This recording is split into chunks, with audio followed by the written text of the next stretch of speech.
Hey, what's going on, guys? Welcome back. Well, it's been a very, very busy week out here in the shop. Made some killer progress on the 1970 Dodge Super Bee, otherwise known as the Super Beast. And I can't wait to show you guys everything they were able to get done this week. Now, got maybe, 6 weeks left or so until the Holley Mopar event in Bowling Green, Kentucky. And my hope is to have this car there, running, driving, racing, and maybe somewhat competitive. I sure hope so.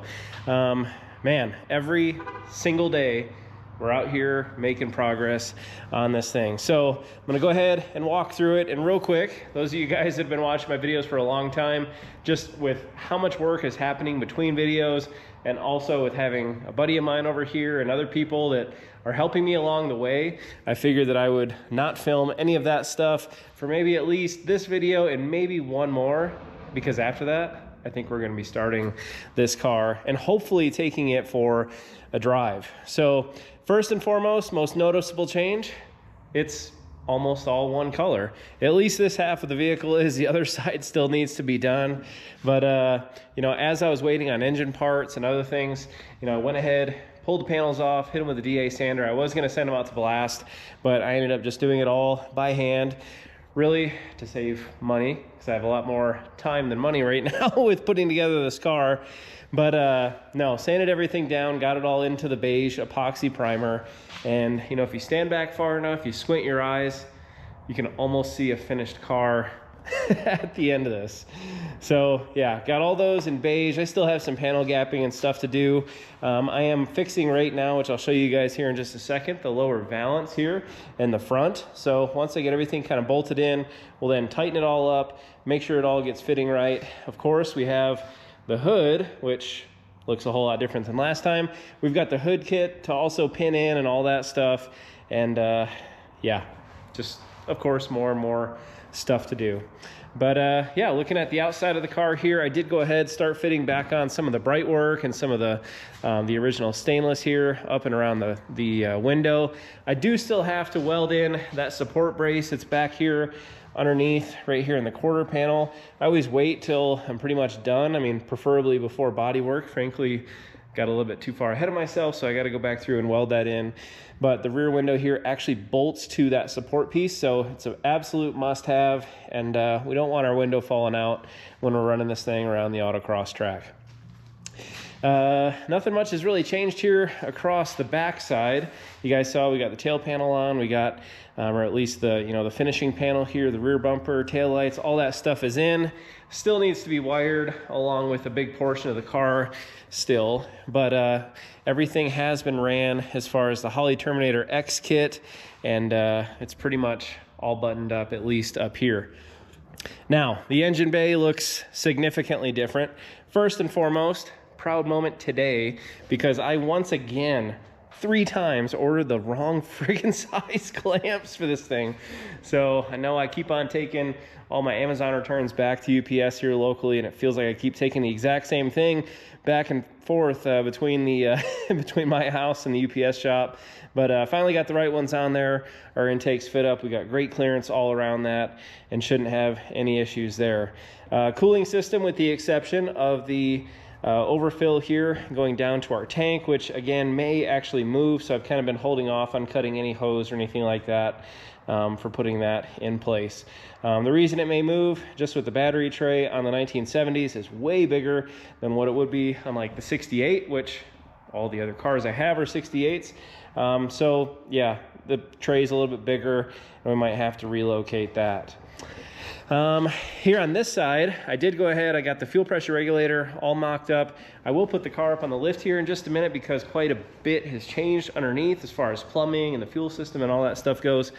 But I did go ahead and get all of my lines routed all the way from the front to the back of the car, and that is pretty much all wrapped up. Now on this side, a pretty significant difference, and that is because I got the Wilwood master cylinder with the power booster all set up here. Now this is a kit, you can get it from a company called, I believe, Pirate Jack. looks pretty good. I mean, it does stick out a whole lot further than what I was hoping it would.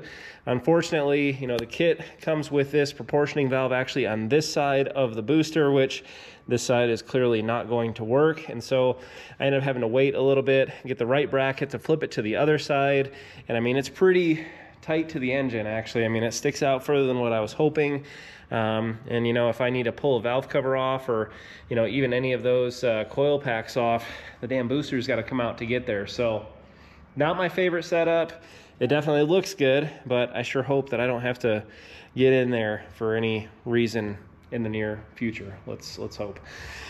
But of course, with switching this to the other side, I also had to run brand new brake lines here, so I got to use some new tools that I picked up there, bent those new lines, and everything looks good. Now in the next video, I do have all the brake lines to do front to back on basically the entire car, so get to look forward to that.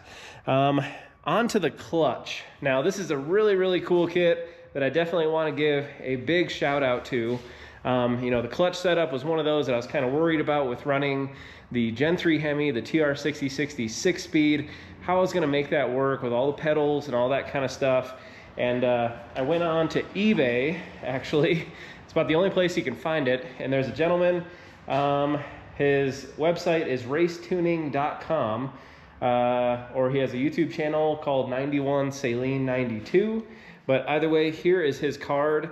And this clutch kit is freaking badass, you guys. It's really nice. It is meant for running that transmission setup, of course, with this engine in this car. He also sells them for e-bodies as well, but it's basically a remote reservoir kit here. It's kind of hard to see, but the actual clutch master is sticking out the bottom of the firewall. And if I go ahead and look here on the inside, hopefully you guys can see this okay, but you guys can see right there where that rod actually goes through the firewall. And the kit comes with this pedal. It's super easy to swap out. Literally pull the bolt out that's in like the factory 3-pedal setup and pull the pedal out. The new pedals already fit with the rod and everything already in it. And comes with that fancy little bracket right there, that little arm welded to the top of it. And as you guys can see, it's awesome. It's absolutely awesome. And everything fits super tight. Also came with the lines to actually get it to mock up to the TR6060. The only thing I am missing, the only thing really missing from the kit, which I will recommend to the guy, is the dang little clips, because it has a fitting like this, plugs into the transmission. Clip goes around that to hold it in place. It didn't come with that. And of course, my dumbass lost them when I pulled it out of the car. So yeah, that'll be a different problem for a different day. But I'm hoping that I can just pick those up from Amazon. I think the TR6060 shares that same clip with a bunch of the GM transmissions and other things. So yeah, hopefully we can just pick one of those up, because I don't want to pay 10 bucks for 2 clips plus another 12 to 15 in shipping. Just total ripoff. Hopefully I can get it local. As far as the brake pedal goes, we got that all hooked up here, of course, with no lines or anything. Don't have, you know, much pedal feel there, but still have to still have to bench bleed the master cylinder, and then I can get to actually routing all the lines, getting it all hooked up, get it bled, and then we will have clutch, we will have brakes, we also have gas pedal, because that is drive-by-wire in this car. So you literally just hook it up, plug it in, and it's done.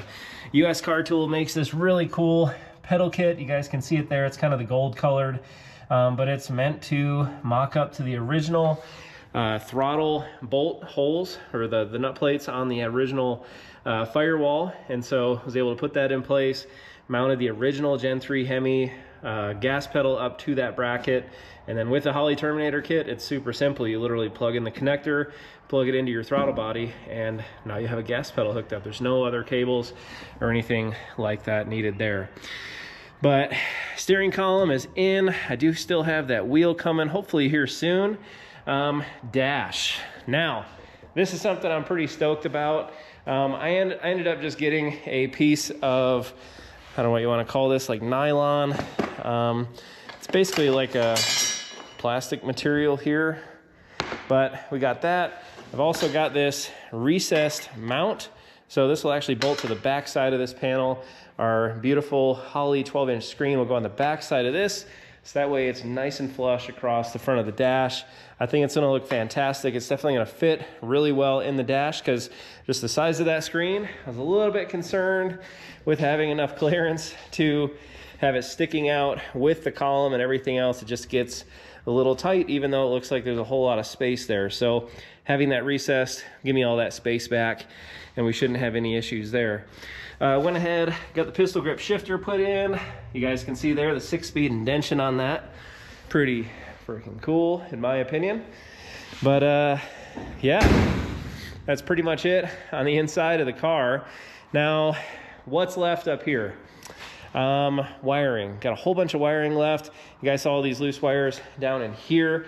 Actually running that clutch setup, I ended up using the hole where I had the grommet with all the wiring coming out here. So gonna have to open up another hole, put another grommet in, get that wiring ran back up here, and essentially that wiring goes to my alternator connector, as well as all the front lights and the side markers, running lights, all that kind of stuff. So there's that to do. Of course, the big driver right now in not having this car started, well, technically two things, but the real big one, I'm waiting on my headers to come in from TTI. I think I mentioned that. I did pick up these cast headers from Blackheart, but I really don't want to choke off the performance of the engine with those, and frankly, I want long tube headers. And so TTI offered a coated solution that's meant to fit this engine and this car with that suspension, that steering, and should be an absolutely awesome kit. Expected to ship the first week of August. Pray to freaking God that, damn fly, Jesus. Pray to God that that actually happens and we get those here on time, because once the headers go in, the O2 sensor can then be plugged in, steering can be finalized here because that rod still needs to be cut to length, and yeah, finish up everything else and actually get this thing started. The other one, which I think I'm gonna actually call Holley tomorrow to try to find a solution, is I cannot seem to find the right connector that this map sensor connector hooks into. The one that originally came on the 6.4 Hemi definitely doesn't work.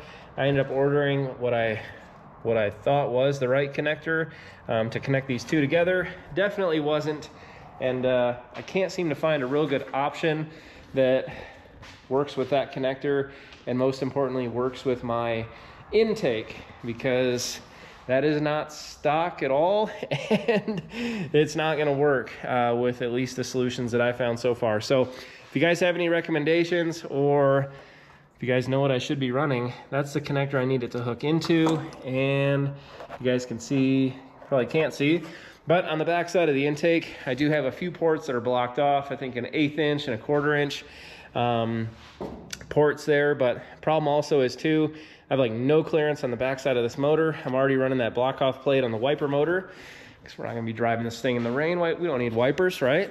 But no, I don't have a ton of clearance there to really work with. So it's gotta fit flat on the back of the intake like that original one does right there. But headers, map sensor connector, and then it's time to start making some noise with this thing.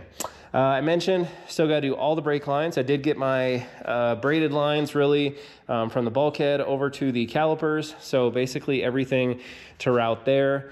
I did make some pretty significant progress on the rear axle and the underside of the car here that I want to show you guys. So let me get this car pushed back and let's have a look underneath. All right, so I got the car up on the lift here, and we'll kind of work our way in, but the first and most noticeable change here, you guys can see I do have my 4-piston Wilwood brakes all mounted up to the car. Now, before I did that, of course, I had to pull the rear axles out, cut the old original taper bearings off, and with these brakes, you have to run a green style bearing with the snap ring, and yeah, I've never converted a car over to green bearings. I know there's a whole lot of opinions on those. You know, could really go either way. I mean, we'll see. We're definitely going to put these ones to the test. But tell you what, the process of getting them off, went to a buddy's shop, my friend Brooke, got them pressed on, and the process of installing them, they went in like an absolute dream. So I'm loving them so far. We'll see, because we're going to beat the hell out of this car, and we'll see how they hold up. But everything lined back up, stuffed them back in, and went ahead and got the Wilwood brakes on the car. Now, a huge issue that is unfortunately going to have me running a whole lot thinner or narrower wheels than what I wanted to.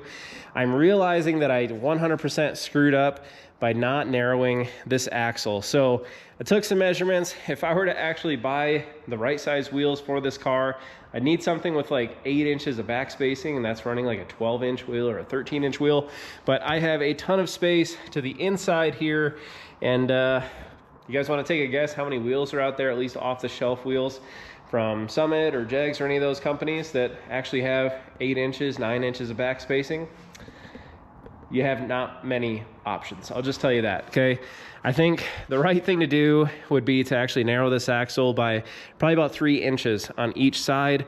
Again, this is the original 70 B-body Dana 60 354 Sure Grip, which would have came on a car like this if it were to be optioned, but running the mini tub kit as well as running the US Car Tool growth rings, I have way more space than what you had originally. You can actually fit a tire that's about 16 inches wide here on the inside of there. It's huge in comparison to what the original wheel wells were.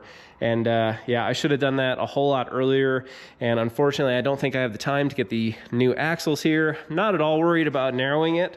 That process is pretty simple, but I'm really pressed on time because ordering the axles, waiting for them to come in, measuring everything, getting the right wheels here, all of that stuff. I just don't want to mess around with doing all that stuff last minute or risking not making it to Mopar as a result of that. So I think what we're gonna do, still gonna order wheels and tires for this, but I think eventually those wheels and tires are going to go on a future build, which will be coming back to the channel. But no, it's kind of a big deal. I was really hoping to run a whole lot bigger wheels and tires on it. I mean, I can still run at least a 10-inch wheel in the back. It just won't be the full, 13, 14-inch wide setup like what I wanted to. But yeah, we'll go ahead and narrow this maybe this fall, maybe once it gets back from paint. Either way, I really want to do it, and I want to put the wheels that this car frankly deserves on it once the right time gets here. So the next probably most noticeable change, guys, we got our EFI fuel tank all mounted up here in the car.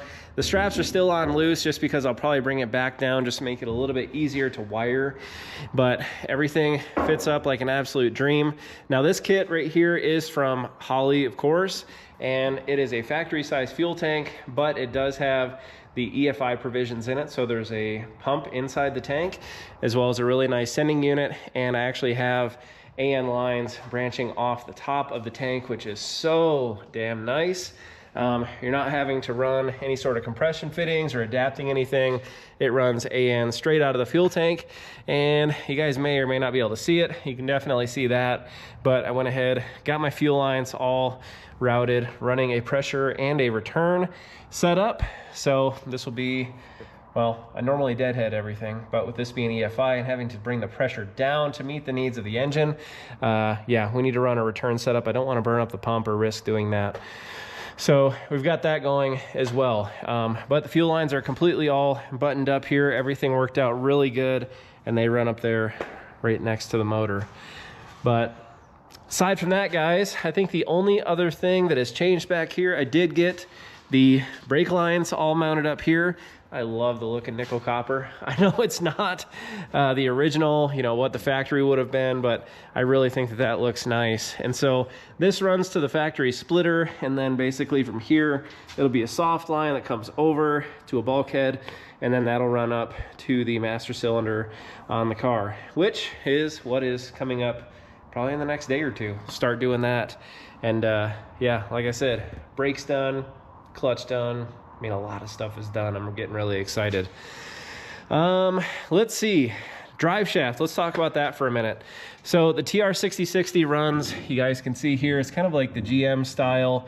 Your 4L80s and some of your other common transmissions run the same kind of rear prop shaft looking thing coming off the back here. Now, I did go ahead and order the billet adapter, which is basically a 3-bolt adapter which fits over the end of this tail shaft here, bolts up, and then essentially this will run the exact same U-joint style fitting as what the rear end does right here. So that's pretty common, pretty off-the-shelf stuff. I did go ahead and also did a little bit of research on drive shafts to find the right slip yoke and things that I'm gonna need to do this whole setup. And while I was doing that, I realized that the company that I was using for research to see if they actually had the parts in stock is like 5 minutes from my house. So I lucked out a whole lot right there. And once we get that billet adapter on here, you can go ahead, take a measurement of the drive shaft, get that ordered, and should hopefully only be a few days. But that's another one that I was kind of worried about, of just last minute, how long is it gonna take? But I think we ended up lucking out and should have a good solution for that too. But yeah, guys, headers, exhaust, drive shaft, brake lines, and the bottom side of the car is done. So the one thing that I did want to show you guys, I was kind of holding it off to the end. You know, I took a lot of your guys' feedback as far as the hood scoop goes, because running this, the tunnel ram, or not tunnel ram, geez, the Holley high ram setup did not allow for very good hood clearance, so I had to cut out a big spot. And a lot of you guys really like the LO23 Hemi style hood scoop, and honestly guys, I love it. I absolutely love this thing. I went ahead, went a little cheap on it, found it on eBay, I think for like 200 bucks for the hood scoop itself. It is a no frills, very basic hood scoop, and had to do quite a bit of work here to get it to fit right. Not only to cut it to fit the contour of the hood, because you have that style line here that, as you guys can see, lines up really nice with the hood scoop, but just getting it all to contour right. This is a bolt-on option, but I went ahead and ground down everything. I fiberglassed it too. This fiberglass hood here, it still weighs absolutely nothing. Now, with cutting out a big section of the center of the hood, running these support pieces here was an absolute must. Literally a trip to the local hardware store, solved that one. All this is like, I think they're 1/4 20 lag bolts that are long enough to fit this hood scoop. I believe this is 4 inches tall, and put aluminum tubing over the fronts of those. So I do have some black epoxy that'll be here, I want to say in a day or two. At least in the next video, you guys will see this thing completely cleaned up, painted black, and it is going to go on the car just like that. But yeah, it turned out really nice. I had to rebuild this corner here because I may have dropped that a time or two, but it looks like it's new.